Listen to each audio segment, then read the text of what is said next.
राम राम बच्चों, आज हम श्रवण करेंगे हनुमान जी और सीता जी का वार्तालाप, जिसमें सीता जी का वानरों के प्रति संदेह और फिर हनुमान जी का आश्वासन देना और माता सीता से अजर अमर होने का आशीर्वाद प्राप्त करना।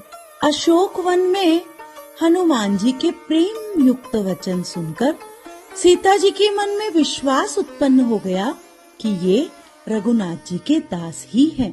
परंतु सीता जी को विरह से परम व्याकुल देखकर हनुमान जी कोमल और विनीत वचन बोले, हे माता, प्रभु कुशल पूर्वक हैं, परंतु आपके दुख से बहुत दुखी हैं। हे माता, आप मन छोटा करके दुख न कीजिए। श्री रामचंद्र जी के हृदय में आपसे दूना प्रेम है।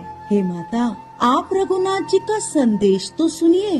प्रभु ने कहा है कि हे सीते, तुम्हारे वियोग में मेरे लिए सभी पदार्थ प्रतिकूल हो गए हैं। जो हित करने वाले थे वे ही अब पीड़ा देने लगे हैं। शील और सुगंधित वायु भी सांप के श्वास के समान जहरीली और गर्म लगने लगी है।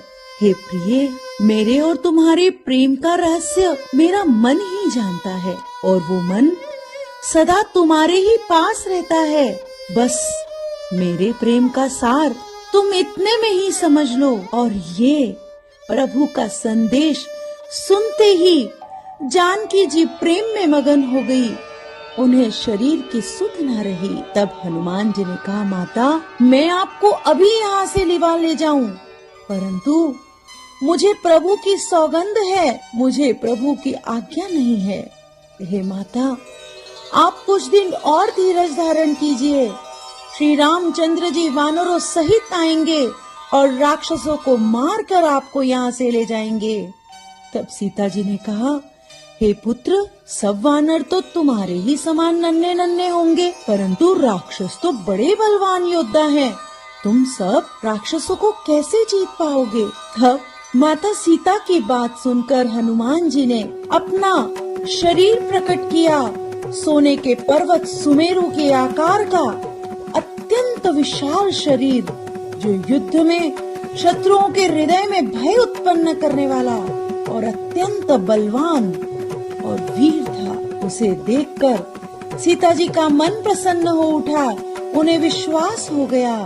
और फिर हनुमान जी ने तुरंत छोटा रूप धारण कर लिया और कहा, माता, वानरों में बल बुद्धि नहीं है, परंतु प्रभु की कृपा से वे महान से महान बलवान को भी मार सकते हैं। और इसी तरह भक्ति, प्रताप, तेज और बल से सनी हुई हनुमान जी की वाणी सुनकर सीता जी के मन में संतोष हुआ और उन्होंने उन्हें श्री रामचंद्र जी का प्रिय जानकर आशीर्वाद दिया कि हे तात, तुम बल और शील के निधान हो।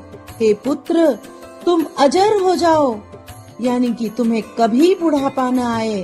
तुम अमर और गुणों के खान बन जाओ।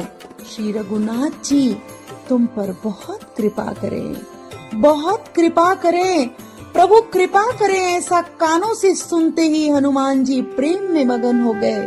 बार बार सीता जी के चरणों में सिर नवाने लगे और हाथ जोड़कर कहने लगे, हे माता, अब मैं कृतार्थ हो गया, अब मैं कृतार्थ हो गया।